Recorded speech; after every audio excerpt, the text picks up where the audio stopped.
ให้ทุกคนเนี่ยคอมเมนต์มาว่าเอ้าเหรอ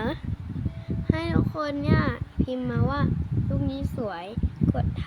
ถ้าสวยกดไลค์กดแชร์แล้วก็พิมพ์มาด้วยนะว่ารูปนี้ให้กี่คะแนนอันนี้คือตัวจอมป่วนเลยก็คือให้เปิดไฟให้นะมันชอบแกล้งคิดว่าสวยไหมอย่าแกล้งสิถ้าเกิดใครคิดว่าสวยนะให้พิมพ์มาเลย